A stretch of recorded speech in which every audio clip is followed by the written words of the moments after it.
सास को हुआ अपनी भूल का एहसास।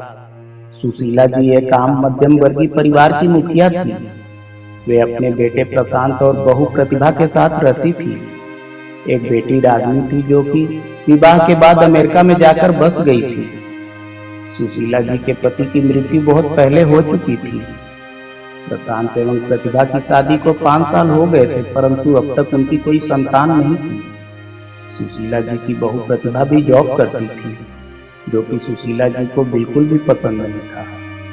वे जल्द से जल्द दादी बनना चाहती थी, परंतु प्रतिभा और प्रशांत यह अच्छी तरह से जानते थे कि अभी प्रतिभा का जॉब करना कितना आवश्यक है। सुशीला जी अपने बेटे प्रशांत से इस बारे में बात करती तो प्रशांत किसी न किसी बहाने से बात को टाल देता था। इसलिए वह प्रतिभा को ही दुखी करने के बहाने ढूंढती रहती थी ताकि वह अपनी जॉब छोड़ दे। और तभी कोरोना काल में तो मानो उनके मन की मुराद पूरी हो गई थी। हालांकि वे दिल की बुरी नहीं थी, परंतु पोते की चाह में वो न चाहते हुए भी ऐसा कर जाती थी। हम अपनी उम्र की सहेलियों को दादी बनते देखकर उनका मन बहुत ही दुखी हो जाता था। उस दिन भी घर में ऐसा ही कुछ हुआ। ऑफिस के काम की वजह से प्रतिभा देर तक सोती रही और सुशीला जी को अच्छा खासा मौका मिल गया। ये क्या बहू, अभी तक सो रही हो? पता है सुबह के 10 बज गए हैं। प्रशांत भी बेचारा कब से उठकर ऑफिस के काम पर लग गया है और तुम हो कि अभी तक सोई पड़ी हो। चलो अब उठकर सबके लिए चाय नाश्ता बना लो।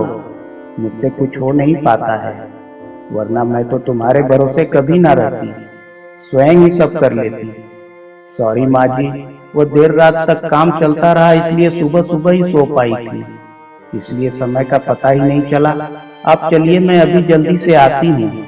हाँ हाँ ठीक है, मेरा कुछ नहीं, पर प्रशांत को तो देख लो, उसे कुछ चाहिए तो नहीं? कब से उठा है बेचारा।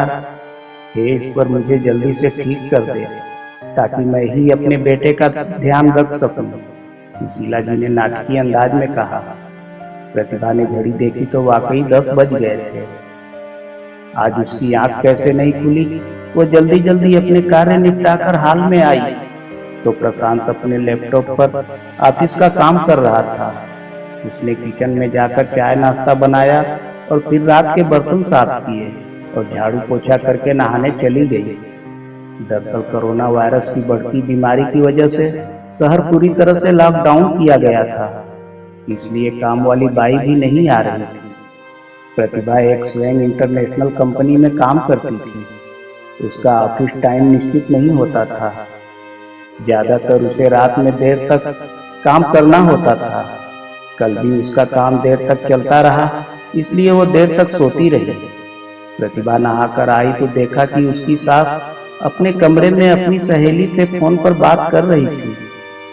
बातचीत में अपना नाम सुनकर प्रतिभा सास की बात सुनने लगी।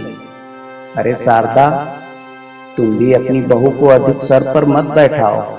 बहू को अधिक उड़ने दोगी तो कल को अपनी नौकरानी के चक्कर में वह तुम्हें ही घर की नौकरानी बनाकर छोड़ेगी। मैं तो भाई शुरू से ही प्रतिभा के नौकरी करने के खिलाफ थी। अब करे नौकरी शौक से, पर साथ साथ घर के काम भी किया करे। मैं तो बदन दर्द का बहाना बनाकर बैठ जाती हूँ, नहीं तो सारे काम का बोझ मेरे सिर पर ही आ गिरता। मैं कोई मुफ्त की नौकरानी थोड़ी हूँ। मैं तो कहती हूँ तुम भी यही किया करो। सास की बात सुनकर प्रतिभा की आंखों में आंसू आ गए। वह जिस सास को बीमार समझकर उनकी दिन रात सेवा करती है, उन्हें एक गिलास तक नहीं उठाने देती है, सारा दिन घर का काम और रात को ऑफिस का काम करके थकान से चूर होकर भी उफ तक नहीं करती है, उसका यह फल मिला है। माना वह मेरी नौकरी के खिलाफ है, मगर यदि घर की किस्त ना होती तो वह भी कभी नौकरी नहीं करती। प्रशांत का बोझ कम करने के लिए ही तो वह नौकरी कर रही थी। खैर, अभी के कठिन समय में वह सास से किसी भी बात पर बहस नहीं करना चाहती थी जिससे घर का माहौल खराब हो, इसलिए वह उनकी बात को नजरअंदाज करके वहां से चली गई। परंतु उसकी नजरों में सुशीला जी की इज्जत अवश्य कम हो गई थी। दूसरे दिन सुबह सुबह सुशीला जी की बेटी रागिनी का अमेरिका से फोन आ गया। रागिनी की सास उसके पास अमेरिका आई हुई थी। आदत के अनुसार सुशीला जी ने जैसे ही रागिनी की सास की बुराई करनी चाहिए, वैसे ही रागिनी ने उन्हें डांट दिया। माँ, आप बिल्कुल भी माँ जी के बारे में अनाप शनाप नहीं बोलोगी। पता है आपके चक्कर में आकर मैंने उनके साथ कितना बुरा व्यवहार किया था, परंतु आज मुझे उनकी कीमत पता चल गई है।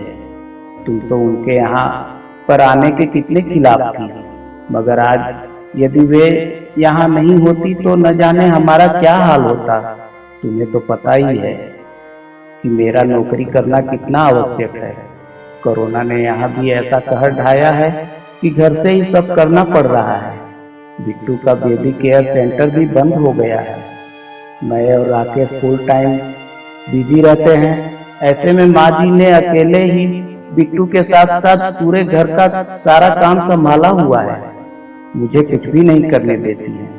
अगर वे यहाँ नहीं होती तो हमारा क्या हाल होता, यह सोचकर ही रोंगटे खड़े हो जाते हैं। सच में माँ, वे कोई साधारण महिला नहीं है। मेरे लिए तो वो देवी के समान है। मेरे इतना अपमान करने के बावजूद और रागिनी रोने लगी। उसने फोन कट कर दिया। रागिनी की बात सुनकर सुशीला जी की भी आंखें भर आई। उन्हें अपनी भूल का एहसास हो गया था। प्रतिभा तो वाकई उनका कितना ख्याल रखती है।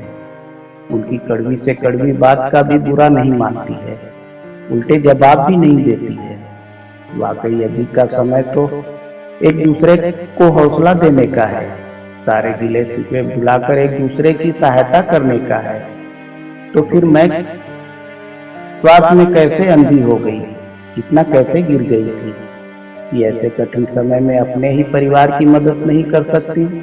उन्होंने उसी समय प्रतिभा को बुलाकर उसके सिर पर प्यार से हाथ फेरते हुए कहा, प्रतिभा, आज से घर के कामों की आधी जिम्मेदारी मेरी रहेगी। मैंने आज तक तुम्हें जो भी कहा और किया उसके लिए मुझे माफ कर दो। चलो अब तुम जाकर आराम करो, खाना मैं बना लूंगी। इधर सास का बदला हुआ रूप देखकर प्रतिभा की भी आंखों में खुशी के आंसू आ गए और अपनी सास के प्रति उसके मन में फिर से पहले वाला सम्मान वापस आ गया था। दोस्तों, शायद हमारे जीवन में बहुत ही कठिन समय आता ही इसीलिए है कि हमें एक दूसरे की अहमियत का पता चले, अपनी गलतियों का एहसास होने एवं आगे बढ़कर क्षमा मांगने से वाकई इंसान छोटा नहीं होता, अपितु बहुत बड़ा हो जाता है, सुशीला जी की तरह।